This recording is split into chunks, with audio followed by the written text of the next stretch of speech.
Good morning, students. I am Prem Mishra. I am going to discuss about some activities. बच्चों, पहले मैंने आपको बताया था ऑस्मोसिस क्या है। ऑस्मोसिस के बारे में, osmosis is a special case of diffusion.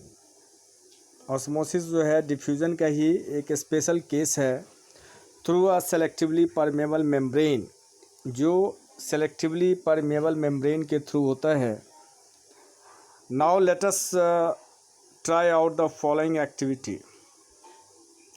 आज हम लोग कुछ इसके लिए एक्टिविटी करेंगे। सबसे पहले एक्टिविटी 5.3 में देखें, osmosis with an egg. Egg के साथ ऑस्मोसिस कैसे होता है। Remove the shell of an egg by dissolving it in dilute hydrochloric acid. सबसे पहले एग का शेल यानी आउटर कवर कैसे डिज़ोल्व करेंगे, कैसे हटाएंगे, डाइल्यूट हाइड्रोक्लोरिक एसिड में डालकर। मतलब it means dilute hydrochloric acid में जैसे ही आप एग को डालते हैं तो उसके एग के शेल जो होते हैं वो रिमूव हो जाएगा। The shell is mostly calcium carbonate. Egg का शेल जो है वो कैल्शियम कार्बोनेट है, जो हाइड्रोक्लोरिक एसिड में डालते ही रिएक्ट होके घुल जाता है, मतलब ब्रेक हो जाएगा, टूट जाएगा। A thin outer skin now encloses the egg. अब एग को एनक्लोज करता है एक thin outer skin. Put the egg in pure water and observe after 5 minutes. और इस एग को हम प्योर वाटर में डालते हैं। ऑब्जर्व आफ्टर 5 मिनट्स, 5 मिनट तक ऑब्जर्व करेंगे। व्हाट डू वी ऑब्जर्व, हम लोग क्या ऑब्जर्व करते हैं। The egg swells because water passes into it by osmosis. Egg जो है स्वेल हो जाता है, बड़ा हो जाता है, क्योंकि वाटर, पानी उसके अंदर ऑस्मोसिस के थ्रू चला जाता है। इसका मतलब ये हुआ जो एग के अंदर जो पानी का कंसंट्रेशन है, यानी concentration of water is lower than concentration of water outside. जिस पानी के अंदर एग को रखा गया है, यानी एग में पानी की मात्रा कंसंट्रेशन कम है, ठीक है, और उसको वाटर के अंदर रख दिए तो वाटर बाहर, यानी जो एग है, मेन एग है, उसके बाहर जो पानी है जिसमें रखा गया है, वो पानी जो है एग के अंदर जाएगा। सबसे पहले आपको ये ध्यान रखना होगा, जो कोई भी वाटर है या कोई मटेरियल्स है, लिक्विड मटेरियल्स, वो मूव करेगा higher concentration to lower concentration. तो यहाँ पर एग के अंदर पानी की मात्रा कम है, कंसंट्रेशन कम है, बाहर पानी ही है, वाटर में उसको रखा गया है, तो हायर कंसंट्रेशन एग के बाहर है, तो वो पानी एग के अंदर जाएगा और एग जो है स्वेल हो जाएगा। अब देखिए B, number B, place a similar de-shelled egg in a concentrated salt solution and observe for 5 minutes. अब हम सिमिलर डी-शेल्ड एग, जो एग का सेल हटा हुआ है, उसको फिर कंसंट्रेटेड साल्ट सॉल्यूशन में रखते हैं and observe for 5 minutes, 5 minute देखते हैं। द एग श्रिंक्स, एग जो है छोटा हो जाएगा, सिकुड़ जाएगा। वाई, क्यों? Water passes out of the egg solution, water जो है एक सॉल्यूशन का जो वाटर है वो पास कर जाएगा बाहर इनटू द साल्ट सॉल्यूशन में, because the salt solution is more concentrated. अब देखिए साल्ट सॉल्यूशन में मोर कंसनट्रेटेड क्या है, साल्ट है, यानी नमक ज़्यादा है, पानी कम है। तो यहाँ पे पानी का मूवमेंट हो रहा है बच्चों, पानी का मूवमेंट हो रहा है। एग सॉल्यूशन में वाटर हायर कंसंट्रेशन पे है और जो साल्ट सॉल्यूशन है उसमें पानी लो कंसंट्रेशन पे है। तो पानी यानी वाटर जो है वो higher concentration to lower concentration move करेगा। तो यहाँ पे एग के सॉल्यूशन के अंदर जो पानी है, वाटर है, वो साल्ट सॉल्यूशन में बाहर निकलेगा, सेल के बाहर। तो एग्स जो एग है वो क्या हो जाएगा, श्रिंक कर जाएगा, छोटा हो जाएगा। We can also try a similar activity with dried raisins और एप्रिकोट्स। अब देखिए बच्चों, फिर इसी तरह से हम सिमिलर एक्टिविटी कर सकते हैं जो ड्राइड रेजिन्स यानी सूखे किशमिश हो या फिर अखरोट हो। एक्टिविटी 5.4 में देखिए, पुट ड्राइड रेजिन्स और apricots in plain water and leave them for some time. Plain water में रखिए, कुछ समय के लिए उसको छोड़ दें। Then place them into a concentrated solution of sugar और साल्ट। फिर उसको हम शुगर या साल्ट के सॉल्यूशन में, जो कंसनट्रेटेड शुगर और साल्ट सॉल्यूशन है उसके अंदर रख देंगे।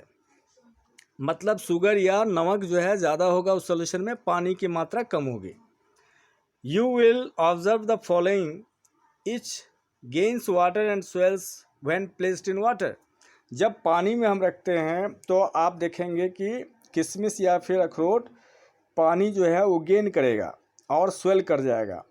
However when placed in the concentrated solution, और जब उसे हम कंसनट्रेटेड सॉल्यूशन में रखते हैं, इट लॉसेज वाटर, तो वो वाटर को लूज करेगा एंड कंसिक्वेंटली श्रिंक्स, और वो श्रिंक कर जाएगा।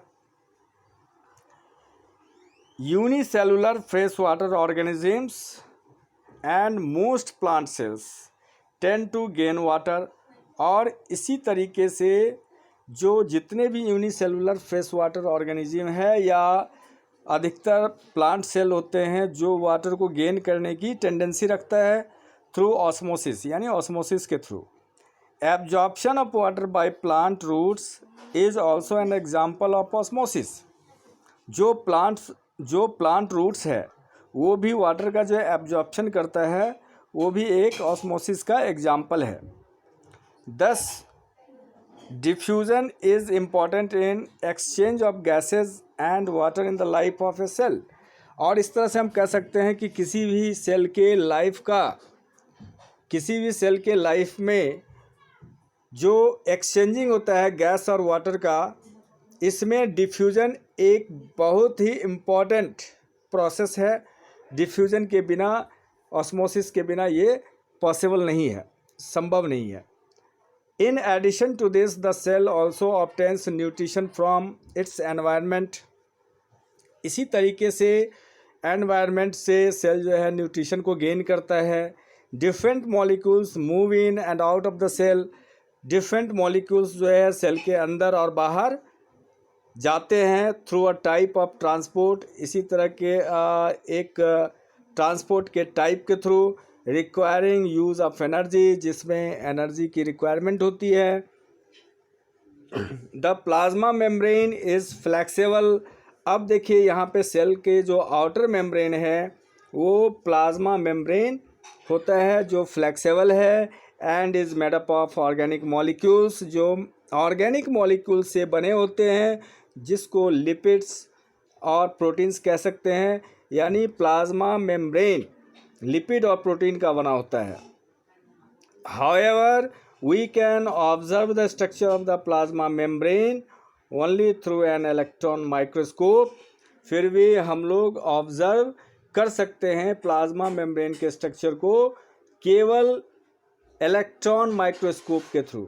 The flexibility of the cell membrane also enables to the cell to engulf in food and other material from its external environment.